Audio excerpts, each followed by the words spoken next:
This show is heavily indebted to CNN's Crossfire and ESPN's Pardon the Interruption. To all those haters out there who are really picky about stats and numbers, that's not us. We're just a couple of guys trying to have some fun. We're not Jake Los. We're not geniuses. No. But we hope you enjoy the show.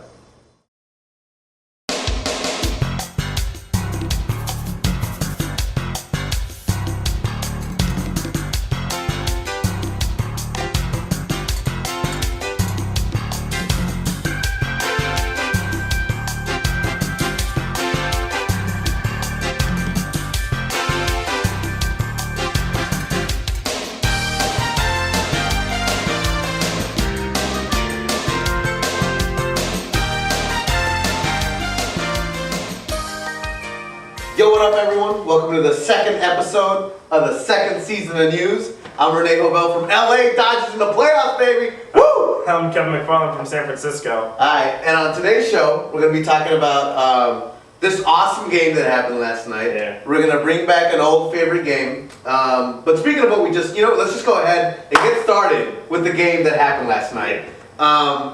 So if you were watching The Office or something else, which is fine, I think Graves was on also last night.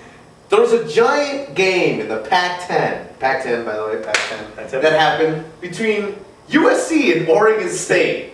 Now, I remember talking to you, and I talked to Joe before we watched this game, that I had a feeling that Oregon State could do this. What was your impression of the game of what you'd seen? Who are you, Angela?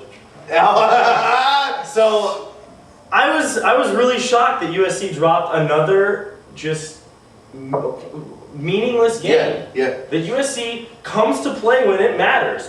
When it doesn't matter, USC doesn't show up. Yeah. I don't know what it was. I mean, Corvallis is not that hard of a place to play. Yeah. Oregon State, I mean, they've got Jacquizzi at Stanford beat Oregon State. Yeah. Like, Penn State destroyed Oregon State. Like, there is no reason why USC should overlook these games. It tells me that Pete Carroll is too arrogant.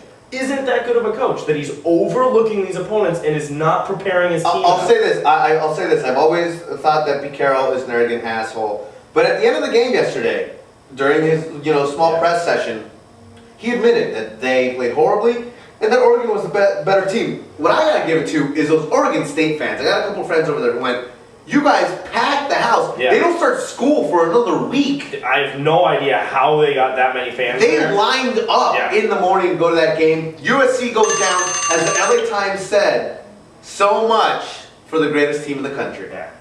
It's terribly embarrassing to me. All right, so yesterday, The Daily and North by Northwestern both released reports on Northwestern's 50-year plan for the layout of the campus. Buildings that would be demolished, buildings that would be relocated, and new building plans. Those plans include demolishing Bob McCulloch, demolishing Foster Walker, and demolishing that top row of fraternities, ZBT, Theta Chi, I believe Chi Psi, and AE Pi. And Elders up there as well. Elders up there, yeah. I mean, it seems like a good plan, but I mean, 50 years is a little bit too much. It's just like a guideline. It's not like a big plan. Yeah, I think the 50 years is a cool thing because it's a large enough timeline that if they do it if they do it in 30 years, then they'll be like, hey, look how fast we did it. Yeah. Because we said in 50 years.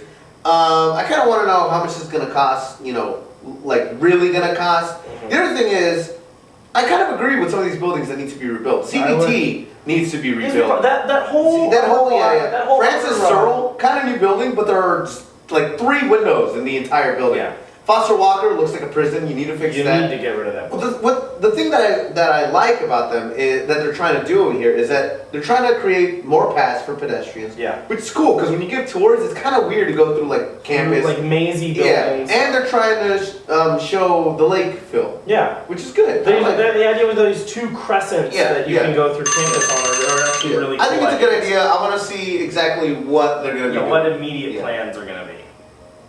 All right. So the next thing is Matt Millen, who's been in the news, who apparently is really good friends with Tony Kornheiser.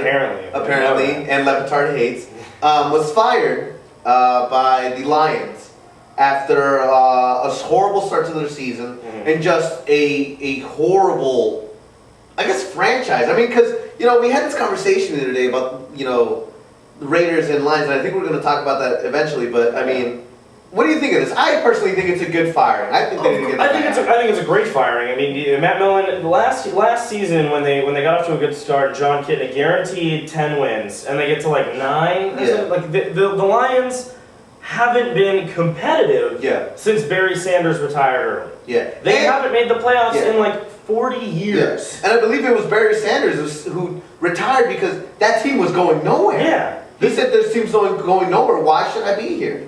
Detroit, I don't know, they have very devoted fans. They do. They have good people around. I mean, Detroit, while I'm not like a big fan of the city itself, I mean, it seems to have good people. I just don't understand why this team has been so incredibly mismanaged. My thing is, I think it first of all, John Kitna just looks like a complete asshole. Yeah. He's yelling at his coaches, yelling at everyone. You know, shut up, go out there and do your job. You get paid millions, just do it. The other thing though is the Ford still, like the cars, they still own this team. Yeah. There's something there's something weird about, you know, a car manufacturer owning a football team and how exactly those can, you know, go together. The one thing that you can always blame Millen for is he had terrible drafts. Yeah, that is, I agree. Receivers every time. I agree. Awful. Almost as bad as Raiders. Yeah. All right. So the season premiere of a lot of shows were this week, but the one we're going to focus on is Heroes. And before you start, close your ears, mute it. There are spoilers. Spoilers in this section. Until we go like this, you'll know it's good to go. All right. Holy shit. Good Lord. It was incredible. It was a 2-hour incredible episode. You find out stuff about Angela Petrelli. I mean, Linderman's back. Seiler is going crazy. Yeah. Suresh is fucking Suresh is the Fly. Yeah. Suresh is the Fly. My thing is, I still think Claire is the. I know we've had this, but I still think Claire is character. I just don't like Nikki. her. Nikki is the worst character. I'm tired of it. You know, Maya and Alejandro are the worst. Once they usurped the throne from Nikki, but now that Alejandro's gone, it's still Nikki. She's the worst. I disagree because the thing with Nikki is that she has cool powers, but going with that, does Nikki, Jessica, do alter egos have different powers? Yeah, because we saw her freeze. I don't even remember this new girl's name. Yeah, the one that works for the governor of Texas. Where did Peter get these new powers? Yeah, there are a bunch of new things that are coming from. Future Peter is messing around this season. Present Peter is stuck in a dude's body. Yeah. Like, future Peter can put people in other people's bodies.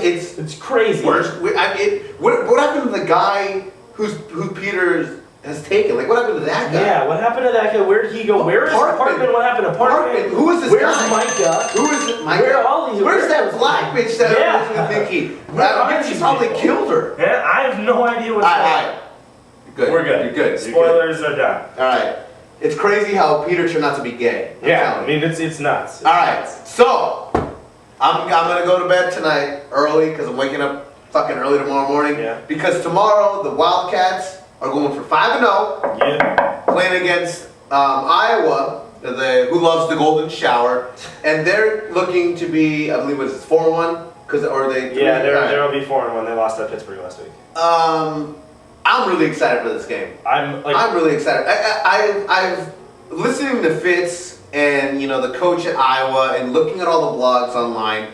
This is a huge rivalry that doesn't get the press time that you thought it would. I mean, and the crazy thing is that all these Iowa fans are talking so much shit about Northwestern football, but we beat them two out of the last 3 times we've played them. Yeah. I mean, we beat them at home 3 years ago, away 2 years ago, and lost last year. Yeah. So last year, and we should have won that game. Last year we were kicking ass the first half, and then of course we just buckled down the stretch like we did last season.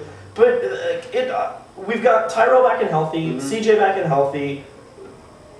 We've got the weapons there. Yeah. The other thing is that I like is that Fitz is preparing these guys. I heard a report on Palestra about how Fitz has been pumping in crowd noise during practices. Good job. So that they can, get used to all the noise and be ready.